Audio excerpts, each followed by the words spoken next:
Merci, Di. On dit comme une suite un peu au message de la semaine passée, là. Le premier verset de notre passage, de notre message de ce matin, c'est super bien connu dans la chrétienté, en aimez-vous les uns les autres. Ça, c'est en terrain connu là, dans la chrétienté au sens large. Mais sur un ton moralisateur.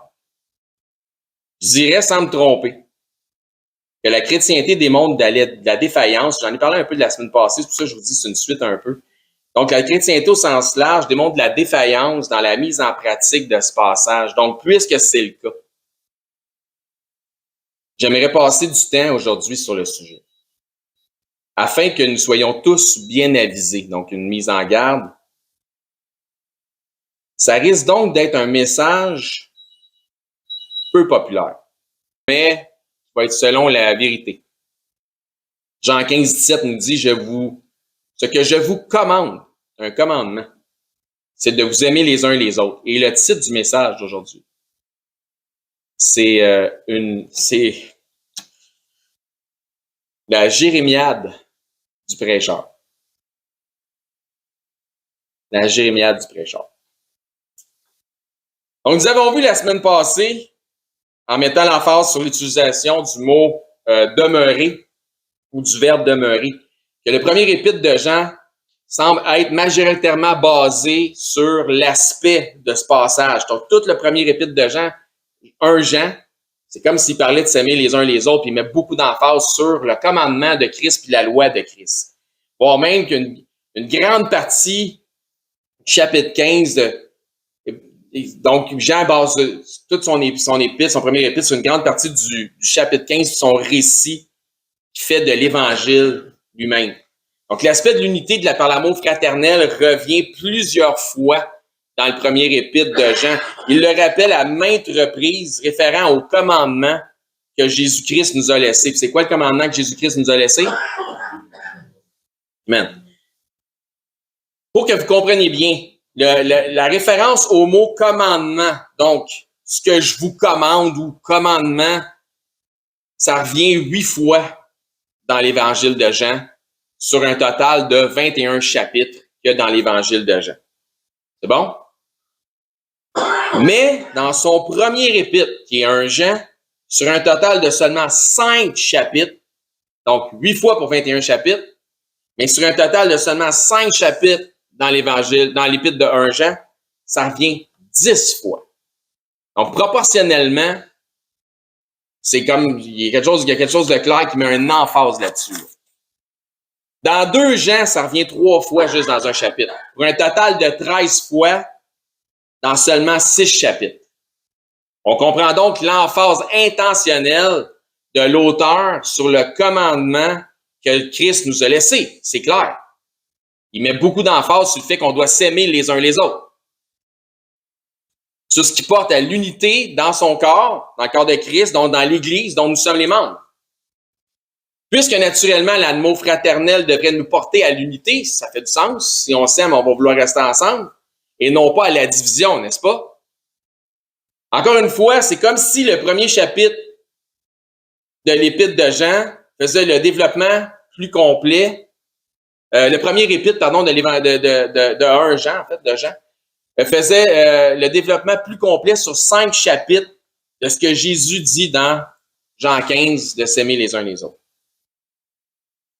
C'est comme si le premier épître de Jean représente 5 chapitres qu'il a écrit pour expliquer plus en détail et plus en profondeur ce qu'il croit lui être important à propos de ce que Jésus nous dit dans Jean 15, qui est encore une fois de s'aimer les uns les autres. Jean 15, 17, ce que je vous commande, c'est de vous aimer les uns les autres. Dans son premier épître, Jean expose le sens et la grande importance de l'amour fraternel. Mais il expose aussi son antipode. Si, selon Christ, il n'y a pas de plus grand amour que de donner sa vie pour ceux qu'on aime ou ses amis, l'antipode de cet amour représente donc une inimitié contre Christ. Est-ce que ça fait du sens? Donc, il va même jusqu'à exposer certains de ceux qui se sont volontairement retirés du troupeau comme étant des antichrists dans 1 Jean. Il nous expose ça donc à l'opposé, donc à l'antipode de l'amour de Christ qui devrait garder le troupeau ensemble. Vous suivez? Donc, ces gens-là, selon l'apôtre Jean, ce sont des hors-la-loi qui ont agi dans le sens complètement inverse du commandement. Je dis des hors-la-loi. Pourquoi je dis des hors-la-loi? Parce que la loi de Christ, c'est de s'aimer les uns les autres. Des gens qui se sont fait appeler, en fait, frères ou même sœurs, bien sûr, et qui ont tourné le dos à l'Église. La représentation visible de son corps. Et l'Évangile, ils ont tourné aussi le dos à l'Évangile de Christ. Non pas seulement des gens qui ont abandonné leurs assemblées, mais qui ont essayé de blesser celles-ci parfois, soit en parole, soit en acte. Dans 1 Jean 2. On va aller voir ce qu'il dit là encore. Voire même des gens qui ont créé un split. Comment? En pervertissant le glorieux évangile de Christ. Si le commandement, qui est l'amour fraternel, porte à l'unité, ça fait-tu du sens, ça, que l'amour fraternel devrait porter à l'unité? OK, c'est pas une lubie, ça, parfait, okay, je veux juste être sûr. L'Antichrist en est un ou une qui n'a pas respecté ce commandement. L'Antichrist est donc un diviseur, une diviseuse. 1 Jean 2, 18. Petits enfants, c'est la dernière heure. Se pourrait-tu qu'on soit dans les dernières secondes, ou dans les dernières minutes, ou dans les dernières millièmes de seconde? Parce que si c'était dans la dernière heure, il y a 2000 ans. Tu vois? Petits enfants, c'est la dernière heure. Et comme vous avez appris qu'un antichrist vient, il y a maintenant plusieurs antichrists. Quand ça? Il y a 2000 ans. Dans les églises primitives. Il y a maintenant déjà plusieurs antichrists. Par là, nous connaissons que c'est la dernière heure. Ils sont sortis du milieu de nous, mais ils n'étaient pas des nôtres, car s'ils eussent été des nôtres, ils seraient demeurés avec nous, mais cela est arrivé afin qu'il fût manifeste que tous ne sont pas des nôtres. Qu'est-ce que Jean dit ici? Premièrement, j'aimerais dire qu'il dit la vérité. On peut soit se mettre la tête dans le sable et éviter ce passage ou saisir les avertissements véridiques de ce passage. 2 options. Déjà, dans ce que nous pouvons appeler l'Église primitive, Jean parle de ceux qui ont été avec eux, mais qui ont quitté. Des gens qui ont fait profession de suivre Christ, mais qui, après avoir goûté la grâce à laquelle nous avons part, ont recraché cette grâce. J'ai plutôt dit tantôt que ça risque d'être un enseignement qui n'est pas populaire, n'est-ce pas? Mais, je veux bien croire que c'est 100% véridique. Puis aussi 100% essentiel à entendre comme message. Vous allez voir pourquoi. Un des signes qui manifestent leur état antichrist et qu'ils ont donné l'impression d'être venus à Christ, on en parle, entre autres. On parle ici, entre autres, d'anciens membres d'Église ici, là, dans le contexte. Jean, dans son explication, il y a ce qui complète les intentions de Christ lorsqu'il dit « Je vous commande de vous aimer les uns les autres ». Il nous exprime concernant les antichrists ceci. 1 Jean 2, 19, ils sont sortis du milieu de nous. Donc, ils sont passés par où avant d'être ou de devenir des antichrists? Ils sont passés par l'Église. Ils ont déjà été disciples. N'est-ce pas? Exact. Ils ont fait une entrée dans notre milieu. Mais ils n'étaient pas des nôtres. Est-ce qu'on a vraiment besoin d'expliquer ce que ça veut dire? Ils n'étaient pas des nôtres. Je pense pas. Je pense qu'on comprend tout. Est-ce possible que quelqu'un ait été appelé disciple et finalement démontre qu'il n'en est pas un vrai? C'est possible. Comme dans, ils n'étaient pas des nôtres. Certainement. Parce que les évangiles ou le Nouveau Testament, en fait, sont remplis d'exemples liés à ce phénomène. Et je vais vous en rappeler quelques-uns. Ils ont été des disciples, ils ont été traités comme étant des disciples, mais ils n'ont jamais été de véritables disciples. Il y a une différence entre un disciple et un disciple véritable. Ils ont été disciples, mais en apparence seulement, comme Dominique vient de dire. Donc, la parabole du sommeur, je vous donne un exemple, ça, c'en est un. Dans la parabole du sommeur, tu vois que quelqu'un reçoit la parole avec joie, mais aussitôt que la parole vient faire obstacle à son mode de vie, disparaît. Judas l'Iscario, par exemple, était disciple de Christ, ayant été traité comme un ami, un disciple, par Jésus lui-même pendant près de 3 années de ministère. Malgré toutes les apparences, Judas a toujours gardé son propre agenda, puis il n'est jamais venu à la repentance, Judas. S'il était venu à la repentance, comme ça nous dit vers la fin du ministère de Christ, mais il ne serait pas encore demeuré étant un voleur. Il n'est jamais venu à la repentance. Judas ne s'est jamais converti à Christ. Il n'a jamais fait le 180 degrés qui devait faire en sorte qu'il devait tourner le dos vis-à-vis sa vie de pécheur. Dans Jean 6, par exemple, un autre exemple, plusieurs de ceux qui se disaient disciples de Christ, parce qu'ils ont trouvé que ces paroles étaient difficiles à entendre, là, un peu comme dans la parabole du sommeur, surtout que la parole vient de mettre un peu de pression dans ta vie, puis chambranler ton mode de vie, disparaissent, ben c'est un petit peu le même truc. Eux autres, vu que la parole de Jésus était difficile à entendre, ben ils l'ont abandonné. Parce que ça nous dit que Jésus savait déjà qui de ceux-là ne croyait pas. Ils se sont dit disciples. Ils ont passé par le groupe, mais ils ont quitté. Ça nous dit que bien qu'ils aient été appelés disciples, ceux-ci étaient des incrédules et n'avaient pas la foi. C'est la raison pourquoi mon message devrait être aussi populaire qu'une jérémiade, ou le titre de notre message. Est-ce que vous savez ce que c'est qu'une jérémiade? C'est basé sur le livre des Lamentations de Jérémie. Jérémie est un super prophète qui disait la vérité, puis son problème, les gens ne le suivaient pas dans ce qu'il disait. Puis il a pratiquement converti personne, sinon personne, puis il y a pratiquement personne qui a suivi son message. Savez-vous pourquoi? Parce qu'il disait la vérité. Parce qu'il disait la vérité, puis le monde n'aimait pas entendre la vérité. Ils ont préféré suivre le concept. On va le voir tantôt dans les Écritures. Et puis, il y a un livre qui s'appelle Les Lamentations de Jérémie. Donc une jérémiade, c'est comme une plainte, c'est comme une lamentation. Donc, c'est pour ça que je dis que ça peut être aussi populaire, mon message, qu'une jérémiade. Pourquoi? Puis allez voir justement, on va aller voir dans Jérémie 42. Je vais commencer à chercher un peu. Parce que les gens n'aiment pas entendre la vérité. Qui plus est, c'est encore vrai, même chez ceux qui se disent de Christ, pour avoir déjà, on a souvent des discussions avec des gens de dénomination quelconque, puis la vérité est complètement rejetée par rapport. Les concepts prévaut toujours par-dessus ce que Dieu dit. On commence à avoir de l'expérience un peu dans le domaine. Donc, les gens, comme je vous dis, n'apprécient pas nécessairement la vérité, puis c'est encore vrai dans la chrétienté. Voici l'image du chrétien et de la chrétienne moyenne d'aujourd'hui. Puis on retrouve cette image. Vous savez que l'Ecclésiaste nous dit que tout c'est fait, tout va se refaire, tout est vanité. Puis ce qui a été, c'est ce qui sera, puis ça va être encore comme ça parce que on est cyclique.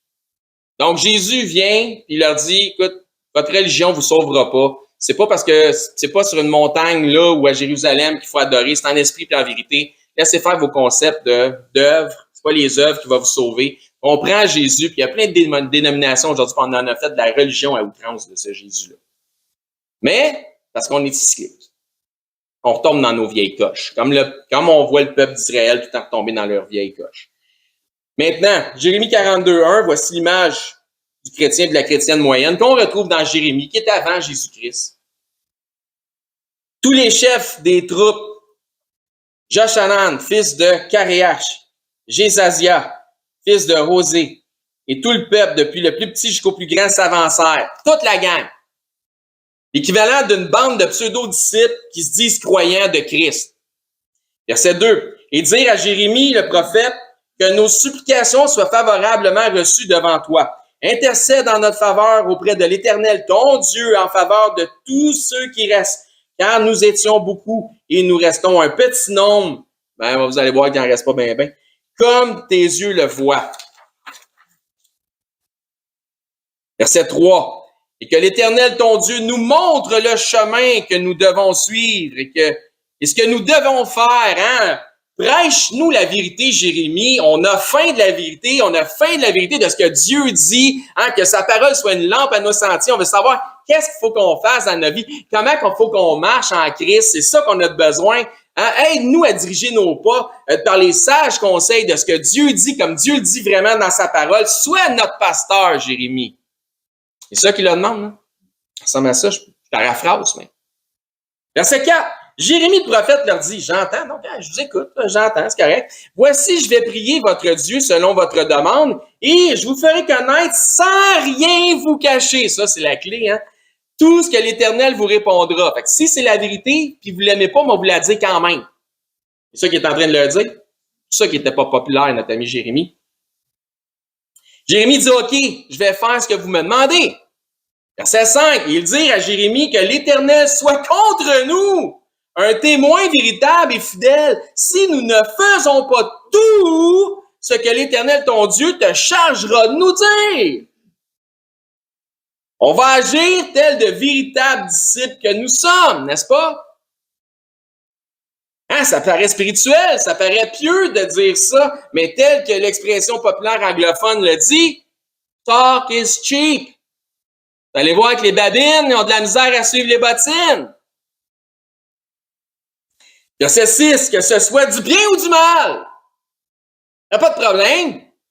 Nous obéirons à la voix de l'Éternel, notre Dieu, vers qui nous t'envoyons, afin que nous soyons heureux. Et on veut-tu être heureux? Si nous obéissons à la voix de l'Éternel, notre Dieu, et si on obéit à la voix de notre Éternel, si tu obéis à Dieu, tu vas être heureux. Là. On veut-tu être heureux? Puis oui, si tu obéis à la voix de l'Éternel, tu vas être heureux. Mais il faut t'obéir à la voix de l'Éternel. Des fois, l'Éternel, il dit pas tout le temps ce que tu vas entendre. Hein, on veut-tu être heureux dans le Seigneur? Le Kumbaya! Alléluia! Oh, happy days! Non, c'est tout, c'est le seul bout que je connais, mais je le répète souvent. Non, mais quand tu marches au feeling, puis c'est important, comme je l'ai déjà dit, que le poil te lève ses bras, parce que ça, c'est comme un gros oiseau blanc sur un lac, c'est un signe! Verset 7. 10 jours après, pas 10 minutes, pas 10 secondes, pas 10 heures, 10 jours après. Tu sais, le temps que le fameux feeling soit plus là. Dieu ne fait pas d'erreur. Il n'a pas attendu 10 jours pour rien. Le temps que le feeling, tu sais, que le poil redescende ses bras. 10 jours après, le temps que le feeling soit disparu, puis que la conviction demeure, parce que la foi va être éprouvée, que la conviction demeure, si conviction il y a, la parole de l'Éternel fut adressée à Jérémie. Verset 8. Et Jérémie appela Joshanan, fils de Kéréach, et tous les chefs des troupes qui étaient avec lui, et tout le peuple, depuis le plus petit jusqu'au plus grand, toute la gang qui était là au début, qui ont demandé de faire la job. Il leur dit, ainsi parle l'Éternel. Écoutez, parce que vous m'avez dit, hein, peu importe, c'est bien, c'est mal, vous allez faire tout, que l'Éternel soit un témoin fidèle contre vous si vous ne faites pas tout ce que l'Éternel, votre Dieu, dit de faire. Fait qu'écoutez bien, le Dieu d'Israël, vers qui vous m'avez envoyé, pour que je lui présente vos supplications. Donc, dans les versets suivants, Jérémie va faire exactement ce qu'ils ont demandé et exactement ce qu'il doit faire. Il leur prêche la parole de Dieu sans aucun compromis sur la vérité. Mais d'après vous, ils vont aimer ça? Ah, on va voir. De toute façon, hein, c'est certainement pas un problème de se faire prêcher la vérité, puisque ce sont de vrais disciples, n'est-ce pas? Je l'ai dit tantôt, c'est l'image du croyant, du chrétien moyen. Ils ont dit à Jérémie que ça soit du bien ou du mal. Que ce soit du bien ou du mal, nous obéirons à la voix de l'Éternel, notre Dieu. Vrai? C'est ça qu'ils ont dit? Jérémie se permet même de les avertir d'une manière légaliste pour les mettre en garde, mais pour leur bien. Donc, si c'est pour leur bien, c'est parce qu'ils les aiment. C'est pour leur bien. Jérémie 42, sautons au verset 19. Reste de Juda. L'Éternel vous dit, n'allez pas en Égypte. Sachez que je vous le défends aujourd'hui. Qui dit ça, Jérémie ou Dieu? C'est Dieu qui dit ça par Jérémie. Défendu. Faut pas là. Fais pas ça. C'est défendu, c'est interdit. Tu dis peut-être que là, le peuple, Dieu, via Jérémie, leur donne ici une loi, une règle à suivre, un commandement sous peine de conséquences graves. C'est interdit. Tu dis peut-être que le peuple a décidé d'écouter Jérémie ou plutôt d'écouter l'Éternel via la parole de Jérémie, la prédication de Jérémie. Tel le chrétien moyen d'aujourd'hui qui dit que le Dieu de la Bible est son Dieu, puis qui est prêt à être en accord avec tout ce que Dieu dit, 100% du livre, tu dis, ils vont sûrement avoir une réponse favorable? Non. Pas en tout. Exactement comme l'ensemble des chrétiens d'aujourd'hui. Puis je le dis parce que je la connais, la chrétienté d'aujourd'hui. C'est pas, je discrédite rien. Je constate. Je dénonce. Jérémie 43, chapitre suivant, ça continue, verset 1. Lorsque Jérémie eut achevé de dire à tout le peuple toutes les paroles de l'Éternel leur Dieu, toutes ces paroles que l'Éternel leur Dieu l'avait chargé de leur dire, Jérémie, t'as une job à faire, va faire ta job, va leur dire la vérité, Jérémie. Jérémie leur a dit la vérité, donc ce que Dieu dit, comme il le dit, mais c'est pas ce que le peuple souhaitait entendre.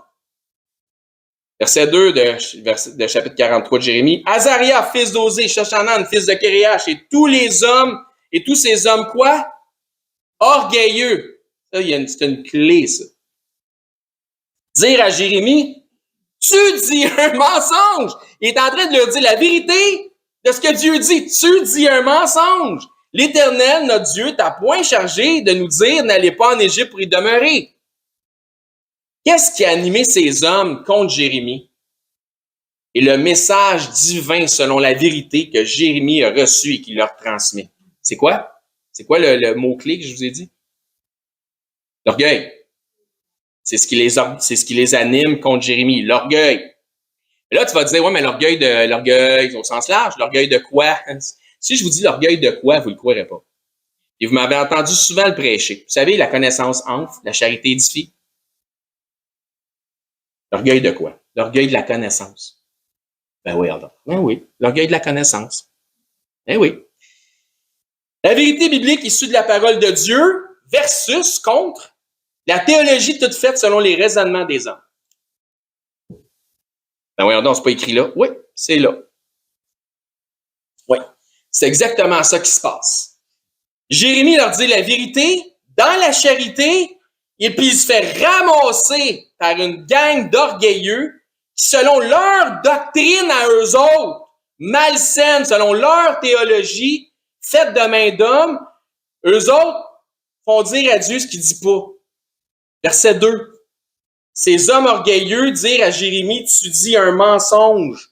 L'Éternel, notre Dieu, ne t'a point chargé de nous dire, n'allez pas en Égypte pour y demeurer. Donc, comme leur péché d'orgueil est associé à une théologie selon un concept, que Dieu devrait seulement dire ce que tu veux entendre. Tu sais, les prosperity preachers. Dieu devrait dire juste ce que tu veux entendre. Méchant concept, ça. Puis ça pullule, ça, dans la chrétienté aujourd'hui. Ils vont immédiatement tirer à bout portant sur le messager. Tu sais, quand on dit don't shoot the messenger, ils vont tirer à bout portant sur le messager de Dieu en l'accusant d'amener au peuple une théologie humaine. Regardez bien ça. Communément appelé le jeu du miroir. Je vais t'accuser rapidement de manquer de charité. Je vais t'accuser rapidement de mon péché. Comme ça, moi, je deviens la victime. Puis toi, le méchant. Verset 3, vous allez voir, c'est exactement ce qui se passe. Puis savez-vous quoi? C'est conséquent dans la chrétienté. C'est tout le temps ça qui se passe. Mais c'est Baruch, fils de Néridja, qui t'excite contre nous. Ah ben, gadon, Jérémie est accusé d'amener une doctrine d'homme. C'est assez ironique, hein? Le jeu du miroir. Afin de nous livrer entre les mains des Chaldéens pour qu'ils nous fassent mourir et nous amènent captifs à Babylone. Verset 4. Joshanan, fils de Kéréach, tous les chefs des troupes et tout le peuple n'obéirent point à la voix de l'Éternel qui leur ordonnait. C'était un ordre, c'était un commandement, c'était une loi de rester dans le pays de Juda, rester comme dans Jean, il dit, ils sont sortis du milieu de nous. Ils ont désobéi à l'ordre, au commandement, je vous défends d'aller là. Donc, ils ont désobéi à l'ordre, le commandement de Dieu, préférant obéir à leur propre raisonnement. N'est-ce pas? De la même manière que nous avons reçu un commandement de la part de Christ, et c'est une loi, il nous est interdit, défendu, de ne pas nous aimer les uns les autres. Ça a-tu moyen d'être clair? Parfait. Je vais vous lire 1 Jean 2,19. Ils sont sortis du milieu de nous, mais ils n'étaient pas des nôtres, car s'ils eussent été des nôtres, ils seraient demeurés avec nous, mais cela est arrivé, afin qu'il fût manifeste que tous ne sont pas des nôtres. Le contexte principal du premier épître de Jean est l'importance de marcher selon la loi de Christ, selon le commandement qui nous ordonne l'amour fraternel. L'amour fraternel devrait nous porter à l'unité, au sentiment d'appartenance filiale, comme étant une famille. Je vous répète, le contexte principal du premier épître de Jean, donc 1 Jean, est l'importance de marcher selon la loi de Christ, qui est de s'aimer les uns les autres, selon le commandement qui nous ordonne l'amour fraternel. L'amour fraternel devrait nous porter à l'unité, au sentiment d'appartenance filiale, comme étant une famille en Christ. Je pense pas d'être à côté de la plaque quand je prêche ça. Je pense pas mal sur le target. Donc, ça nous porte à une réelle fraternité envers et contre tous, parce qu'il va y avoir des accros. Hein? Donc, malgré les accros, donc dans les bons comme les mauvais jours, ensemble, quand même, malgré ça, ça devrait nous porter à aimer les moins aimables. On va tout le temps en avoir. Puis, à supporter les faibles, etc. À demeurer ensemble, unis par cet amour, le temps que notre croissance spirituelle s'opère en tous. Est-ce que vous me suivez? Le temps que nous arrivions tous éventuellement à l'unité de la foi via une maturité spirituelle par l'œuvre que Dieu opère en chacun de nous, chacun selon son rythme. Le point où je veux en venir est en ligne avec la mise en garde de Jean. Ceux qui étaient parmi nous et qui sont sortis du milieu de nous ont failli, pour plusieurs, ont failli à cette loi de Christ. Je crois que c'est un des points que Jean s'efforce de soulever dans son épître. La raison étant que ceux qui sont partis du milieu de nous, s'ils avaient obéi à la loi de Christ, pensez-y, réfléchissez à ça 2 secondes. Ceux qui sont en majorité, pour plusieurs, pour certains, disons, qui sont sortis du milieu de nous, s'ils avaient obéi à la loi de Christ et de s'aimer les uns les autres, ils ne seraient jamais partis. Puis si ça avait été vrai, puis mis en pratique, il n'y aurait pas assez de place pour asseoir le monde ici. Je vous garantis. Il faudrait faire 3 cultes, minimum, sur 2 étages.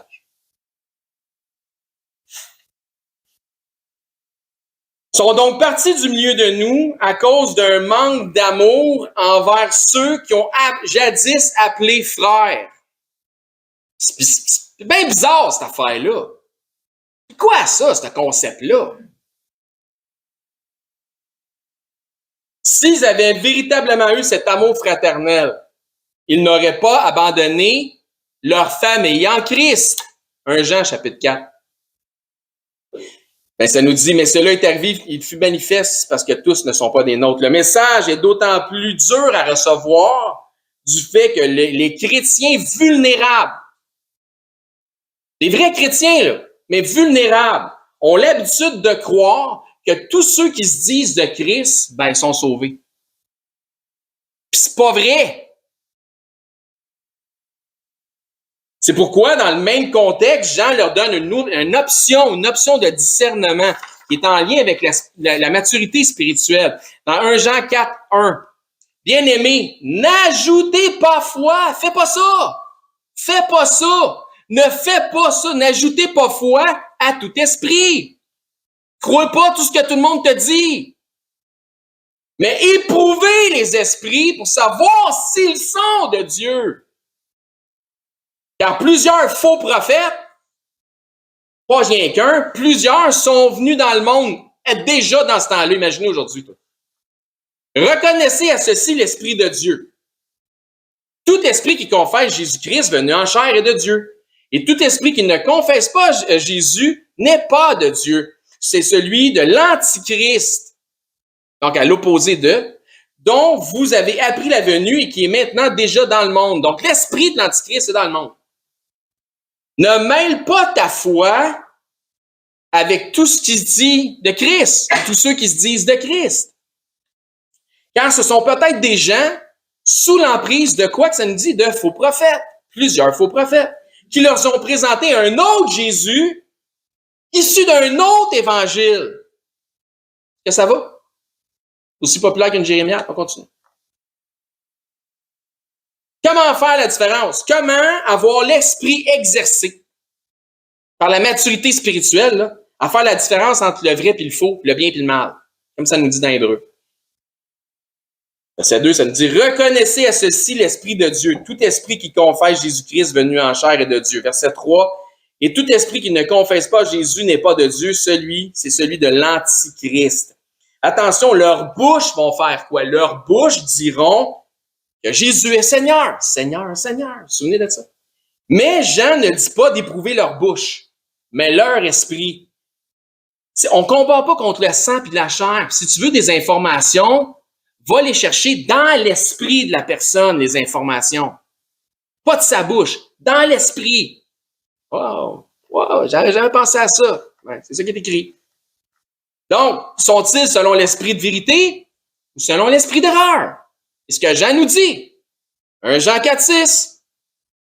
Nous sommes de Dieu. Celui qui connaît Dieu nous écoute. Celui qui n'est pas de Dieu ne nous écoute pas. C'est par là que nous connaissons l'esprit de vérité et l'esprit d'erreur. C'est correct? Ça va? Quand tu les éprouves par la vérité, par ce que Dieu dit dans sa parole, il t'écoute-tu ou il t'écoute pas? Sont-ils en accord avec ce que Dieu dit ou s'ils ont un paquet de positions par des justifications? Ouais, je sais que Dieu dit ça, mais moi, j'ai tellement vécu de choses. Ah, OK, t'es dans l'esprit d'erreur. Pas compliqué. 1 plus 1, ça fait 2. Pas compliqué. Essaye pas de te convaincre qu'ils sont de Christ s'ils le sont pas. C'est pour ça que c'est pas populaire un message de même, parce que t'es en train de dire qu'il y a du monde qui ont confessé Christ qui sont pas sauvés. Ouais! C'est en plein ça que je suis en train de dire. T'es en train de dire qu'il y a du monde qui remplissent les églises puis s'en va en enfer. Ben ouais! C'est en plein ça que je suis en train de dire. C'est pour ça que je le dis, le chrétien moyen d'aujourd'hui, c'est lui qui a besoin d'être évangélisé parce qu'il n'y a plus d'évangile dans le chrétien moyen d'aujourd'hui. Il y a du concept, ça, il y en a du concept théologique, mais la vérité de la parole de Dieu, tu la trouves pas. Il rejette les Écritures en bloc. C'est fou. Donc, je réitère donc que certains de ceux qui abandonnent le rassemblement le font manifestement à cause d'un manque d'amour de ceux qui devraient être des frères. Arrange-toi pas pour faire partie du problème. Arrange-toi donc pour faire partie de la solution. C'est ça qu'il faut que tu retiennes du message aujourd'hui. Regardez bien ce qui suit. Nous sommes toujours dans l'explication selon Jean des intentions des paroles de Christ dans Jean 15. Donc, aimez-vous les uns les autres. 1 Jean 4, 20. 1 Jean 4, 20. Si quelqu'un dit « j'aime Dieu » et qu'il haïsse son frère, c'est un menteur. Pas vrai. Car celui qui n'aime pas son frère qu'il voit, comment peut-il aimer Dieu qu'il ne voit pas? Pas compliqué, hein? C'est simple. Donc, il ment sur sa foi. Il n'a pas la foi. La foi implique d'être sous la loi de Christ. Verset 21, « Et nous avons de lui ce commandement que celui qui aime Dieu aime aussi son frère. » Donc, attention à ce qu'il dit ici. Ceux qui quittent pour des raisons non bibliquement justifiables. Ça, je dis certains, des fois, il y a des raisons bibliquement justifiables. Mais ceux qui quittent pour des raisons non bibliquement non justifiables, des affaires qui ne sont pas justifiables bibliquement, manifestent un manque d'amour envers les frères. S'ils avaient aimé les frères, ils seraient demeurés parmi les frères. Mais encore plus loin, ça, selon l'explication de Jean. S'ils n'aiment pas les frères au point de quitter l'assemblée, Jean dit que ceux-ci n'aiment pas Dieu ni Christ non plus. C'est extrêmement conséquent avec ce que Jésus a dit ici. Si vous m'aimez, gardez mes commandements. Si vous gardez mes commandements, vous demeurez dans mon amour. Conditionnel, conditionnel. Pour demeurer dans l'amour de Christ, il faut demeurer dans l'amour volontaire des frères, selon la loi, le commandement de Christ. Donc, quelqu'un qui quitte, encore une fois, pour des raisons non bibliques, qui se lave la conscience par des raisonnements sans fondement biblique. C'est souvent ça. Ça n'a jamais de fondement biblique. C'est du raisonnement, c'est de l'émotion. La Bible, Dieu n'a pas rapport dans ces choix-là. Tandis que Dieu nous dit que c'est lui qui dispose des membres dans le corps selon son bon vouloir à lui, selon sa volonté à lui. Donc, quelqu'un qui quitte, encore une fois, pour des raisons qui ne sont pas bibliques, qui se lave la conscience par des raisonnements, des fondements qui ne sont pas bibliques, le fait habituellement par un manque d'amour fraternel. C'est lié à un manque d'amour fraternel. Qui devrait le ou la garder uni aux frères. Donc, cet amour fraternel devrait faire exactement le contraire. Maintenant, manifestant ainsi qu'il n'a pas l'amour de Dieu, qu'il ou elle n'a pas l'amour de Christ. T'aimes pas un, t'aimes pas l'autre, t'aimes pas l'autre. T'aimes l'autre, t'aimes un, t'aimes l'autre, t'aimes l'autre. C'est tout. C'est un ensemble. Reniant donc les frères, il renie donc Christ dans bien des cas, et celui qui n'a pas le Fils n'a pas non plus le Père. C'est rough comme message. Comme j'ai dit, c'est populaire comme Jérémie. Mais pensez à ça. Si c'était vrai, le 2000 ans, dans la dernière heure, par Jean, il dit, nous sommes dans la dernière heure, voici. Imaginez comment c'est exponentiel aujourd'hui.